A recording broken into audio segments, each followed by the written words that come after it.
Good morning everyone, কেমন আছো সবাই? আমি তারা আমার নতুন একটি ব্লগে আপনাদের সবাইকে স্বাগত জানাই। আর আমি সকালবেলা চলে এসেছিলাম আগে কিচেনে আমার মর্নিং ড্রিঙ্কটা বানাতে। তো ব্রাশ করার আগেই যেহেতু আমি এই ড্রিঙ্কটা নিই, তো সেই জন্য আমি এখানে আজকেও আমি কফির ড্রিঙ্কই বানাচ্ছি। আজকে না লেবুটা নেই আমার কাছে, সেই জন্য ভাবলাম জাস্ট ব্ল্যাক কফি করে নিই, গরম পানি দিয়ে একটু ব্ল্যাক কফি করে নেবো। আর আজকে ওর পাপাকেও এক গ্লাস দেবো, ওর বাবাও যেহেতু উঠে পড়েছে, তো ওর বাবাকে বললাম এক গ্লাস তুমিও খেয়ে নাও। তারপর আমি এখানে কিছুটা হানি দিচ্ছি, একটু হানি না দিলে একদম হয় না, সেই জন্য একটু মিষ্টি মিষ্টি করার জন্য হানিটা দিলাম। তারপর আমি যে কফিটা নিয়ে নিয়েছি, তারপর এখানে চলে আসলাম ব্রাশ করতে। বাবু যেহেতু এখনও ওঠেনি, বাবুকে তুলছিলাম, ওর বাবা তুলছে ওকে, তো আমি বললাম তাহলে আমি ব্রাশটা আগে করে নিই। এই যে বাবু উঠেই চলে এসেছে, আর ওরও ব্রাশটা করিয়ে নিয়ে না আজকে অনেকটা লেট হয়ে গেছিলো বাবুর উঠতে, আর আমাদেরও সবারই উঠতে লেট হয়ে গেছিলো। তো সেই জন্য আমি কি করলাম, বাবুর আগে এখানে খিচুড়িটা বসিয়ে দিচ্ছিলাম। আজকে বাবুকে ভাবলাম ভাত দেবো না, খিচুড়িটাই দেবো।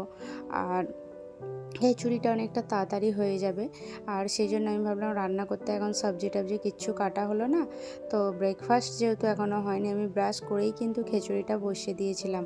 তো ভাবলাম এদিকে খিচুড়িটা হতে হতে তারপর আমাদের এখানে আজকে ব্রেকফাস্টে শুধু ডিম সেদ্ধ আর এই ফ্রুট কিছু কেটে নিচ্ছি।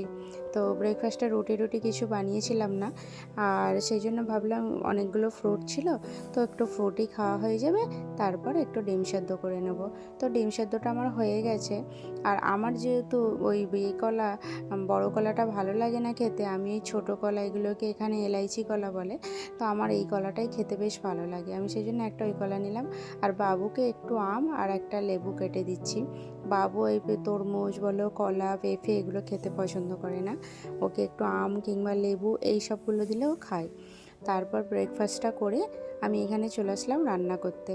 তো রান্না করার জন্য আমি যেহেতু শাকগুলো রাত্রেই কেটে রেখে দিই, কারণ এগুলো অনেকটা টাইম লাগে দিনের বেলা কাটতে, আর বাবুকে নিয়ে আমার কাছে টাইমও হয় না। বাবুর যেহেতু স্কুলটা আছে, সেই জন্য ওকে রেডি করা, খাওয়ানো দাওয়ানো, স্কুলে দিয়ে আসা নিয়ে আসা। এখন ওর পাপা বাড়িতে থাকে বলে আমার এতটা প্রবলেম হচ্ছে না। ওর পাপা অফিসে রিসেন্টলি 1 মাসের মতো বাড়িতেই আছে, তো সেই জন্য বাবুকে স্কুলে দিয়ে আসা নিয়ে আসা সবগুলো ওর পাপাই করে। তো আমাকেও আর এই রান্না করতে করতে গ্যাস অফ করে আর যেতে হয় না। তারপর আমি এখানে সবজিটা কেটে নিলাম, আর আজকে আমি নোটের শাক ভাজা করব আর ফুলকপি আলু মাছ করব। তো এখানে আমার সবজিগুলো কাটা হয়ে গেছে, আর আমি এখানে শাকটাও বসিয়ে দিচ্ছি, আর এদিকে ফুলকপি আলুটা আগে ভেজে নেবো, তারপর রান্নাটা করে নেব। আর বাবুকে ওইদিকে খাওয়াতে বসবো, এদিকে রান্নাটা করতে করতে খিচুড়িটা আমি বার করে ঠান্ডা করতে দিয়েছি। তো এদিকে আমার রান্নাটা হোক, আর ওইদিকে গিয়ে আমি বাবুকে খাওয়াবো। এগুলো এখন ভাজতে দিচ্ছি।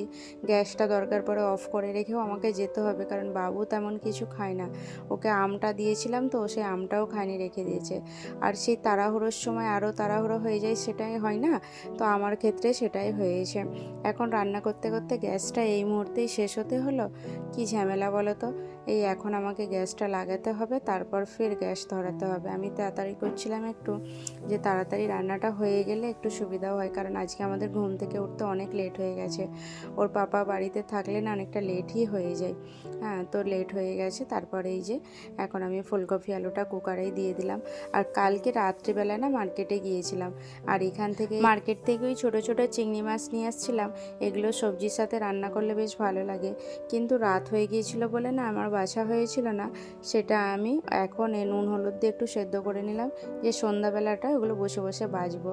তারপর বাবুকে খাইয়ে দাইয়ে আমি কিন্তু না রান্না বান্না করে বেডরুমটা গোছাতে আসলাম, কারণ ওর পাপা আজকে বসে কাজ করছিল অফিসের, তো তেমনভাবে আর গোছানো হয়েছিল না।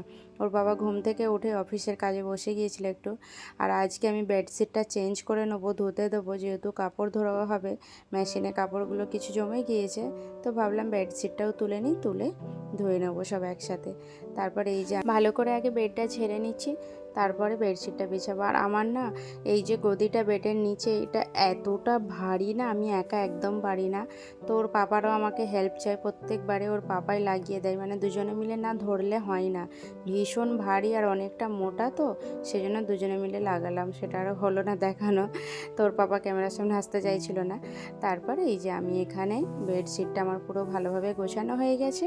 এবার রুম টুম একটু ঝাড়ু দেবো, তার আগে এগুলো একটু ভালো করে ক্লিন করে নিচ্ছিলাম। আর এগুলো মানে সপ্তাহে একবার না করলে একদম হয় না, যেহেতু সবসময় বাড়িতে খেলাধুলা করে করে তো নোংরাটা ভালোই লাগে। আর আমি মিরর টায়ারগুলো একটু ভালোভাবে সব মুছে নিচ্ছিলাম। আর এগুলো সপ্তাহে একবার তো আমাকে টাইম দিতেই হয়, না হলে তো মানে একদম পরিষ্কার হবে না। চারিদিকে ধুলো উড়ে, ভীষণ 8 তলার ওপরে থাকি ঠিকই, কিন্তু ধুলোটা যে কোথায় থেকে আসে, এত নোংরা উড়ে আসে বুঝতে পারি না। তো ভীষণ মানে একদিন যদি ভালোভাবে না ঝাড়ু টাড়ু লাগানো হয়, একদম ধুলো জমে থাকবে। তারপর এই যে আমি একটু গাছে জল দিয়ে নিচ্ছিলাম। আমাকে না গাছের দোকান থেকে বলেছিল 2 বেলা, এখন খুব গরম তো রোদটাও তেমন পড়ে, তো বলেছিল 2 বেলা গাছে জল দিতে। তারপর আমি যখন দেখলাম আমার ব্যালকনিতে এতটাও ধূপ আসে না, সেজন্য আমি একবারই জলটা দিই। আর আজকে সকালবেলা যেহেতু উঠতে অনেকটা লেট হয়ে গেছে, সেজন্য আমাকে দুপুরবেলা জলটা দিতে হলো। ভেবেছিলাম বিকেলবেলা দেবো, তারপর খিড়কিটা বিকেলবেলা মানে সন্ধ্যার দিকটাতে না বন্ধ করে দিই, আগেই বন্ধ করে দিতে হয়, নাহলে মচ্ছর আসে ভীষণ। তো আমি সেই জন্য দুপুরবেলাটাতেই দিয়ে দিয়েছি, এখন যেহেতু ধূপটা নেই।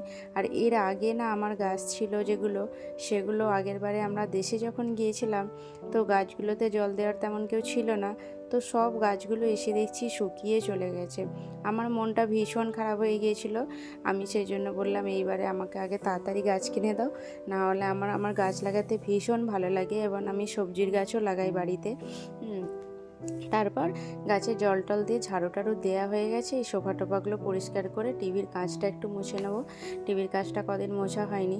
তারপর আমার একটা না বান্ধবী ফোন করেছিল, ওর সাথে কথা বলতে বলতে এখানে কাজ করছি, কারণ এতটা হওয়ার টাইম পাই না যে কারোর সাথে বসে গল্প করব, ফোন করব। এই আমাকে কাজ করতে করতে কানে হেডফোন দিয়ে, না হলে এমনি কানে ফোন চিপে রেখে এমনভাবে কথা বলতে হয়। তারপর এই যে কথা বলতে বলতেই আজকের কাজগুলো করছি। আর আমার না অভ্যাস হয়ে গেছে কানে ফোন চিপে রাখা, ঘাড় দিয়ে মানে ঘাড়ে আমি ফোন, হেডফোনটা আমার ঠিক মানে শ্যুট করে না, আমি পারি না হেডফোনে তেমনভাবে কথা বলতে। মানে আমার ভীষণ বিরক্ত লাগে হেডফোনে, যেন কথা আনকমফোর্টেবল লাগে, কেমন একটা অন্যরকম হয়। তো সেই জন্য আমি ঘাড়ে ফোন চিপে রেখেই আমার আধা কাজ আমি মানে এমনভাবেই করি না। তারপর এখানে চলে আসলাম একটু মিরর টায়ারগুলো মানে ওয়াশ বেসিনের সামনে। ওয়াশ বেসিনটাতে না আমি একটা কি করে ফেলেছি জানো তো, আমি না একদিন মেহেন্দি লাগিয়েছিলাম, আর মেহেন্দি লাগিয়ে হাত ধুয়ে নিয়েছিলাম এসে ওয়াশ বেসিনে। তো ওয়াশ বেসিনে যে রেড মেহেন্দির দাগটা হয়ে যায় না, লাল লাল টাইপের, সেটা আর উঠছে না। সেটা দেখাচ্ছি, দাঁড়াও। এই যে এই দাগগুলো কি মুশকিল বলো তো, কীভাবে তুলবো আমি কিছু বুঝতে পারছি না। হারপিক দিয়ে কতক্ষণ রেখেছিলাম, কোনোভাবেই ওটা উঠছে না। এবার আমি ভাবছি ওতে কি তাহলে অ্যাসিড ডালতে হবে, কিন্তু অ্যাসিড ওয়াশ বেসিনে দিলে না চটিয়ে দেয়। তো আমি এখনও বুঝতে পারছি না যে কি করব। তোমাদের যদি কারোর জানা থাকে অবশ্যই আমাকে একটু জানিও, ঠিক আছে? তো এখানে আমি এগুলো পরিষ্কার করে নিচ্ছি, পরিষ্কার করে তারপর রুমটা একবারে পোছা লাগিয়ে নেবো। আমি কিন্তু এখনও স্নান করিনি, অনেক লেট হয়ে গেছে আজকে আমাদের। এখন ঘড়িতে বাজে প্রায় 3টা। তো যাই হোক করে তাড়াতাড়ি করছি যে কখন খাওয়া দাওয়া করবো। বাবুকে খাইয়ে নিয়েছিলাম বলে একটু নিস্তার আছে, না হলে আজকে আমার এই কাজগুলোও হতো না। কারণ এগুলো আমাকে সপ্তাহে একবার ক্লিন করতেই হয়। একবার থেকে 2বার যদি টাইমটা পেয়ে যাই খুবই ভালো, কিন্তু একবার তো করতেই হবে, না হলে ভালো লাগবে না। তো এই যে সব কিছু আর্টিফিশিয়াল রেখেছিলাম, এইগুলোকেও আমি ভালোভাবে করে নিলাম। এগুলো আর ধুই না, এগুলোকে মুছে নিলেই একটু ভালো হয়। তারপর এই যে আমি ঘরটাও মুছে নিচ্ছি। ঘরটা মোছা হয়ে গেলে তারপর বাবুকে ঘুম পাড়িয়ে দেবো। ঘুম পাড়িয়ে দিয়ে আমি স্নান করবো। আজকে আমার বুঝতে পারছো কতটা শুধু লেট হয়ে গেছে, তোর পাপার থাকলেই না এমন হয়। তো চলো আমি তাহলে স্নান টান করে নিই, ঘরটা আমার পোছা হয়ে গেছে। সন্ধেবেলা চলে আসছিলাম একটু চা করতে। আর এখানে বাবুর জন্য ম্যাগি, আমি কিন্তু খাওয়া দাওয়া করে না ঘুমিয়ে পড়েছিলাম। তো বাবুর জন্য উঠে একটু ম্যাগি বানিয়ে নিলাম, বাবুকে ম্যাগি দিলাম। আর ওর বাবা একটু বন্ধুদের সাথে নিচের দিকে গেছে, আর বাবু এখানে টিভি দেখছিল, আর আমি আমার জন্যই একটু চা করে নিলাম। তাহলে চলো চাটা খেতে খেতে ভিডিওটা আজকের মতোই এখানে শেষ করছি। ভালো লাগলে অবশ্যই একটা লাইক করার আমার পাশে